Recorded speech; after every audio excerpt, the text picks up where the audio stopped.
Bueno, hace un rato decía que hay una cierta continuidad en algunas concepciones que planteaba el movimiento moderno y algunas concepciones acerca del urbano y la arquitectura que planteaban los arquitectos de la tendencia, que básicamente es la idea de que hay una unión entre el diseño de la ciudad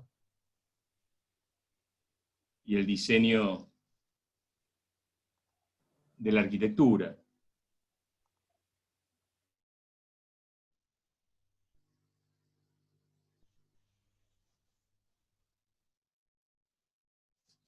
Lo que observan Aldo Rossi y los arquitectos de la tendencia es que dicen que la ciudad tradicional, en este caso la ciudad histórica que ellos miran, la típica ciudad italiana, se organiza siguiendo una lógica, que es la de la relación dialéctica que se establece entre emergencia y tejido.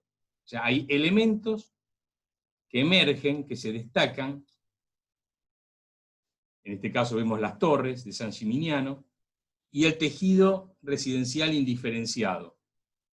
Entonces, elementos que son claramente individualizables y elementos que deben ser percibidos como parte de un todo. Esa relación entre emergencia y tejido, en algunos textos se habla de monumento y tejido, es la que organiza el espacio urbano. Y como no hay diferencia, así como él decía que no había solución de continuidad, no había cortes en la historia, tampoco hay solución de continuidad entre el espacio urbano y el espacio arquitectónico, que se organizan con la misma lógica compositiva. Así como la ciudad está organizada con esta lógica de emergencia y tejido, la arquitectura de Rossi también se organiza con esta misma lógica. Hay elementos que se destacan y otros elementos que son tejido, que son indiferenciados. O sea, la misma lógica de organización del espacio urbano se aplica a la organización del espacio arquitectónico. Esta escuela está pensada como una pequeña ciudad. El patio central es una plaza central, el edificio de la biblioteca, de planta circular, es el monumento, y las aulas y las áreas administrativas son el tejido residencial. O el cementerio, el famoso cementerio de San Cataldo, que no está terminado, veíamos antes alguna imagen, está pensado también como una ciudad de los muertos, pero también la muralla, el tejido residencial, el monumento, la emergencia y el tejido. Y este diseño, incluso lo que vemos a la derecha, que es una propuesta para un centro direccionale en Florencia, una especie de centro administrativo, público, y que fíjense, la organización en planta de ese espacio no es muy distinta a la de una organización de una ciudad, en este caso hispanoamericana. Hay una plaza, un espacio abierto, un espacio cerrado, hay monumentos. Se trae una clara continuidad en la lógica de organización del espacio urbano y del espacio arquitectónico. Acá, la propuesta para Les Halles en París, en el concurso de Les Halles.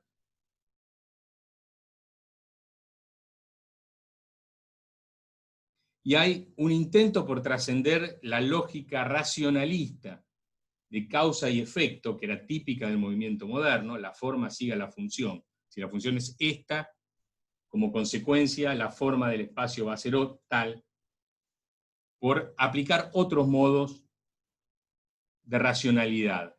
No causa-efecto, sino la lógica de la analogía.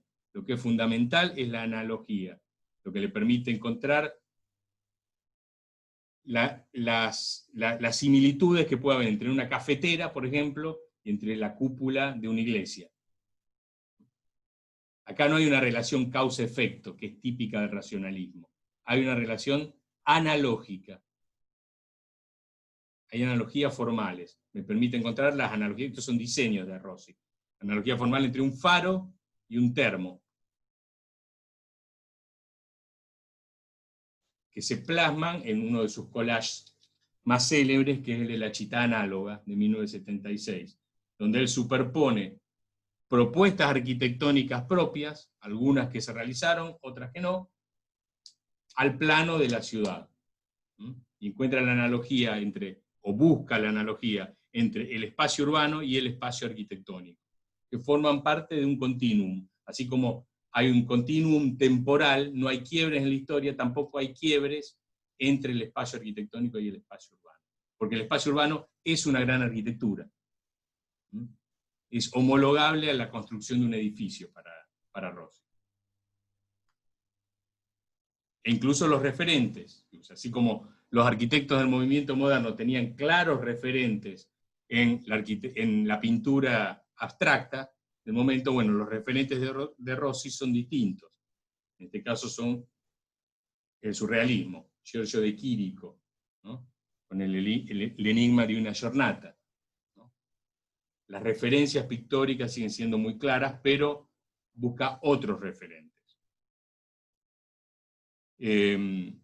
Roberto Fernández, el arquitecto Roberto Fernández sostiene que probablemente la de la tendencia haya sido el último intento por desarrollar una pedagogía de la arquitectura, una forma de entender y proponer una forma de entender y de diseñar y de proyectar la arquitectura que sea transmisible.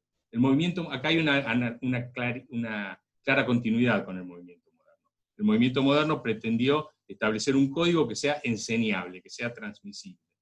Lo mismo pretendió hacer la tendencia, incorporando algunos valores que tenían más que ver con la historia y con la tradición. Lo que dice Fernández es que es el último intento en la historia de la arquitectura por proponer una pedagogía transmisible. Por eso se habla de neorracionalismo. Y finalmente vamos al último personaje de esta clase. Volvemos al mundo norteamericano para encontrarnos con este libro de 1972, Learning from Las Vegas, Aprendiendo de Las Vegas, del arquitecto Robert Venturi, que escribió junto a su mujer, con la colaboración de Denise Scott Brown y Steven Eisenhower, donde él hace una reivindicación de lo vernacular popular. Yo antes decía que, y propone una crítica radical y demoledora de las corrientes vanguardistas, ¿no? Dentro de las cuales se encuentra el movimiento moderno y la visión racionalista de la ciudad. Dice, si las vertientes racionalistas tenían un referente muy claro en la pintura abstracta, en este caso en Mondrian, el referente, en el fondo, de las ideas de Venturi, es el pop art, esta idea de recuperar lo popular, lo vernacular, la cultura de la calle, como una referencia. Este arte, decía Venturi, es profundamente elitista.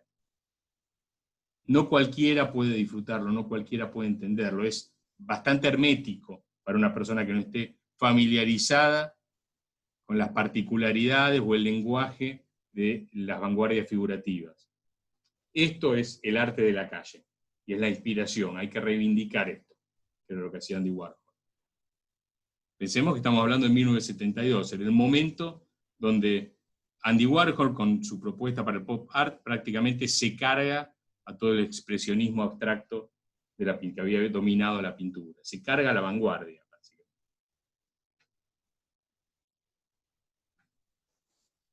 Y trazando una analogía con lo que decíamos recién, bueno, Venturi dice, bueno, esto es lo que decía Le Corbusier. Le Corbusier decía, esto no es arquitectura. Había una lógica condenatoria, él denuncia una lógica condenatoria en el movimiento moderno, de rechazo de lo histórico. Dice, esto no es arquitectura, estos son dibujos de Le Corbusier, donde está tachado, y dice, ceci n'est pas l'architecture. Las formas clásicas no son arquitectura. Y proponen esto los arquitectos del movimiento moderno, de lo cual se burlaba un historiador postmoderno como era Charles Jenks, cuando analizaba los edificios de Mies van der Rohe para el campus del Instituto Tecnológico de Illinois. Bueno, el que vemos a la izquierda es el edificio donde están las calderas, y el que vemos a la derecha es la capilla. Bueno, lo que decía el amigo Charles Jenks era que, bueno, describía el edificio de la izquierda como la capilla. Dice, si hay una torre, hay un campanil y hay una nave. Y el edificio al lado es un cubo que no dice nada. Obviamente es la casa de las calderas. Lo que ellos criticaban era la incapacidad de la arquitectura moderna para transmitir una idea, para comunicar una imagen, para comunicar algo. Una persona ve esto y no sabe lo que es. O esto. Charles Jenks, cuando describe este edificio, el Crown Hall de Mies van der Rohe, que es la escuela de arquitectura del Instituto Tecnológico de Illinois, bueno, Charles Jenks dice, esta es la casa del presidente, no caben dudas. Dice, no cabe duda, dice, yo veo una gran entrada majestuosa con una gran escalinata, esto es la casa del presidente. No puede ser la escuela de arquitectura o este tipo de edificios, que también es la escuela de ingeniería de la Universidad de Leicester en Inglaterra, de James Stirling, y bueno, lo que dice, esto es una planta industrial.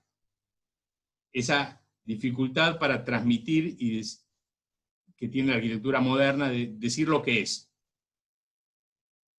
Y lo que reivindica Venturi es esta concepción clásica de la arquitectura previa a la arquitectura racionalista, donde se mezclan de manera heterogénea distintas disciplinas, donde la escultura y la pintura forman parte de la arquitectura. Y es una arquitectura que transmite un mensaje con mucha claridad. No hay separación, dice, entre arquitectura y escultura. La arquitectura moderna, dice Venturi, con esa obsesión por el purismo, lo que trató es de proyectar espacio puro.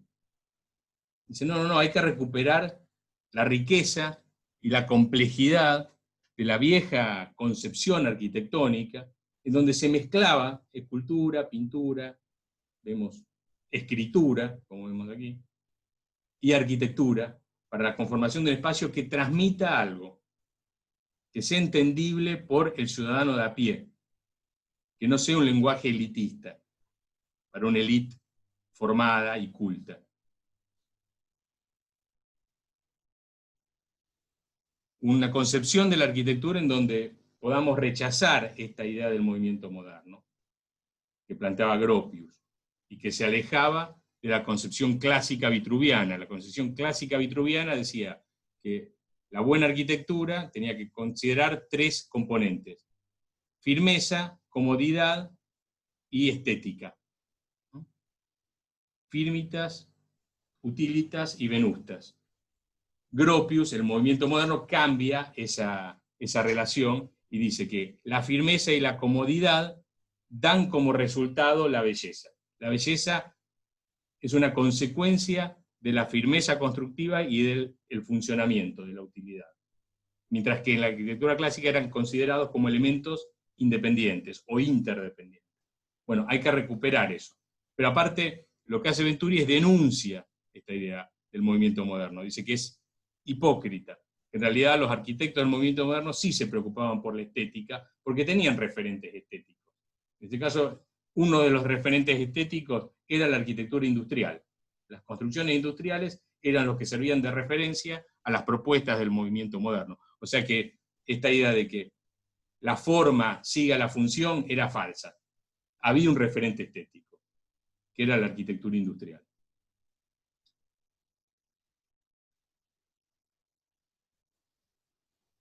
Pero en donde él hace hincapié es en el afán condenatorio a la realidad urbana. Estos son también dibujos de Le Corbusier, que recupera Venturi, y que escribe Le Corbusier acá. Dibuja distintos esquemas, distintos croquis de calles tradicionales, de calles que son representativas del espacio urbano tradicional, y escribe arriba: es necesario matar, tuer es asesinar, es necesario asesinar la calle Corredor. Y él lo que condena Venturi es este afán condenatorio, valga la redundancia, del movimiento moderno. Dice, los arquitectos del movimiento moderno perdieron la capacidad para mirar la ciudad sin juzgarla. Entonces quieren que hay que cambiar todo. Creen que es necesario cambiar las formas de agrupación tradicional del tejido residencial por formas que sean radicalmente novedosas. Ya no pueden ver la ciudad sin condenarla, sin juzgarla. Hay que alejarse del rol de juez dice, y empezar a entender cómo es la realidad y por qué la realidad es como es. Básicamente eso es lo que dice Venturi, y es lo que han perdido los arquitectos modernos, que proponen imágenes y entornos urbanos muy asociados con una idea vanguardista y que pierden de vista lo que es una ciudad tradicional. ¿Y en dónde encuentra inspiración Venturi? Para reivindicar lo popular, lo vernacular, lo que no es culto, lo que no forma parte de la alta cultura. Bueno, en el lugar menos pensado, el lugar más impensado, que es el Strip de Las Vegas, la avenida principal de Las Vegas. Estas son imágenes tomadas de su libro, de 1972. Él toma como referente el plano de Noli, de la ciudad de Roma, el plano barroco, y hace varios planos Noli de la ciudad, del Strip de Las Vegas. En negro está el espacio construido, en blanco está todo lo que no es construido, que son básicamente grandes espacios de estacionamiento. Y en este espacio donde la arquitectura, el espacio construido, tiene un lugar tan mínimo, ocupa un lugar de tan poca relevancia en la estructuración del espacio, ¿cuál es el elemento, dice Venturi, que me permite entender ese espacio, que me permite comprender ese espacio? Bueno, es el cartel. El lugar que antes ocupaba la escultura en la arquitectura, ahora lo ocupa el cartel comercial. Esto es la reivindicación de lo vernacular popular, del arte pop. Esto es lo que me envía señales. La arquitectura en un espacio como el de Las Vegas no tiene esa capacidad. Entonces me recuesto en los carteles y hace un análisis del papel que juegan los carteles en distintas tipologías de calles comerciales. Toma la tipología de una calle comercial en una pequeña ciudad de Medio Oriente, en una ciudad medieval, en una Main Street de una pequeña ciudad norteamericana, en una avenida comercial, en un shopping center, y finalmente en el esquema penúltimo es el del Strip de Las Vegas, la gran avenida de Las Vegas, donde se ve el tamaño del ojo. Y cómo la estructuración de esas calles está relacionada con una determinada velocidad. El Strip de Las Vegas está pensado para una velocidad de 35 millas por hora, que es la velocidad a la que va un auto. Entonces tampoco hay tiempo para mirar tanto la arquitectura. Lo que me va a llamar la atención es el cartel. Y él releva, con su esposa y su colaborador, los distintos carteles que hay en el Strip de Las Vegas, y hace un análisis de cómo están organizados esos carteles. Arriba está lo más jerárquico, lo que llama la atención, lo que uno ve, lo primero que uno ve. Abajo hay información, dice quiénes tocan esta noche, si hay una oferta, cuál es el menú del día, una información para el que se detiene con el auto y mira lo que hay. Dice, con este artilugio de la arquitectura comercial está organizada la ciudad de Las Vegas.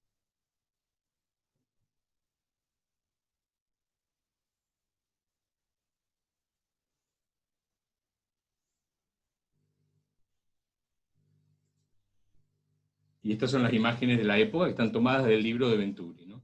Cómo el espacio está organizado por esos carteles que son el paradigma de lo feo, de la fealdad, de acuerdo a los cánones de la arquitectura moderna. Hay una reivindicación, repito, de lo popular, de lo vernacular, de lo feo, que se mantiene hasta hoy en día, ¿no? Con más edificación y más carteles, pero la lógica del paisaje urbano de Las Vegas sigue siendo el cartel. Hay una obsesión típica también de la arquitectura posmoderna por comunicar, por reivindicar la capacidad de comunicación que tiene que tener la arquitectura, que se ve reflejada en esta caricatura que hace Venturi, de un edificio que dice, para comunicar que es un monumento, bueno, se recurre a un cartel que dice, soy un monumento. Y hay una crítica a la pureza, al purismo hipócrita, según Venturi, de las vanguardias que conformaron el modelo racionalista de ciudad.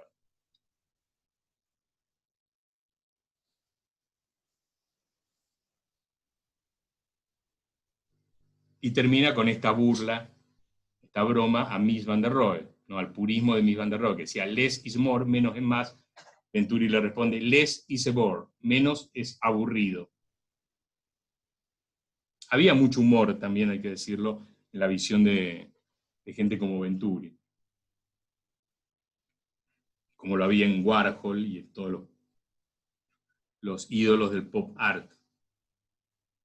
Bueno, ya cerramos y volvemos a imágenes que habíamos visto la semana pasada. En realidad hicimos un recorrido centrado principalmente en la década del 60, en donde se empiezan a criticar las concepciones o los pilares conceptuales que habían sostenido una determinada forma de entender la ciudad en Europa, principalmente durante el periodo de entreguerras. La idea de que la ciudad puede ser concebida como una sucesión de viviendas producidas con la misma lógica en serie que se utilizaba para la producción masiva de productos industriales, en este caso automóviles. La crítica a esta aspiración a la universalidad, a que podemos proponer un modelo urbano que sea aplicable en cualquier cultura, en cualquier latitud. La idea de que podemos organizar la ciudad separando las distintas partes de la ciudad de acuerdo a funciones, y la reivindicación, por el contrario, de la mezcla y la complejidad de la ciudad tradicional. La idea de que es necesario reformular y cambiar radicalmente la imagen de la ciudad, deconstruyendo la imagen del espacio público tradicional. La idea de que es necesario hermanarse con las vanguardias como fuente de inspiración para proponer un nuevo escenario urbano. Se critica la idea de que es necesario destruir la ciudad tradicional, de que no es salvable, de que no se puede aprender nada de la ciudad tradicional, y que es necesario partir de cero, hacer tabula rasa para construir una nueva ciudad acorde a los tiempos contemporáneos. Se empieza a criticar esta idea de que desde la arquitectura podemos proyectar la totalidad del espacio. Y esto que veíamos la clase pasada, esta idea de que se puede interpretar de una manera tan simple y tan elemental la complejidad del espacio urbano. El espacio urbano se puede reducir a una línea de horizonte y a 5 torres, cuando en realidad el espacio urbano es algo mucho más complejo. Básicamente no podemos proyectar la ciudad como quien proyecta un esquemita, que fue el esquema que ganó el concurso para proyectar una ciudad, Brasilia, como ejemplo paradigmático de la concepción racionalista del espacio urbano. Ustedes saben que Lucio Costa ganó el concurso con ese dibujo que vemos a la izquierda, básicamente. No había mucho más. Bueno, esta idea de que se puede resumir la complejidad de lo urbano en un esquema simplificador.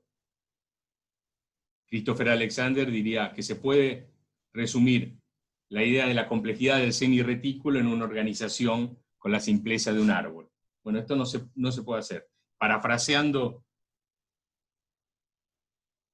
al crítico de arte Robert Hughes, cuando habla justamente de la utopía del movimiento moderno, lo que hicimos fue un recorrido que llega hasta Brasilia, y lo que dice Hughes es, bueno, lo que ocurrió en la década del 60, frente a las distintas críticas que sufrió el modelo racionalista, es que asistimos a la construcción de la ciudad del futuro, asistimos al proceso mediante el cual la ciudad del futuro en 10 años pasó a ser la ciencia ficción del pasado. Cuando terminan los 60, esto que antes era visto como la ciudad del futuro, pasó a ser la ciencia ficción del pasado. Ya nadie creía que la ciudad del futuro iba a ser así. Lo que señala Hughes es que nada envejece tan rápido como las ideas que tienen las personas acerca de cómo va a ser el futuro. Y en el fondo lo que recorrimos en estas dos últimas clases es justamente un alejamiento, el alejamiento de la preocupación acerca de cómo debería ser la ciudad, para empezar a hacer foco en el qué es la ciudad concreta en la que vivimos y cómo podemos mejorarla. Por supuesto, una pregunta que todavía no tiene respuesta y sobre la cual todavía estamos discutiendo. ¿Qué son las ciudades actuales podemos seguir hablando de ciudades.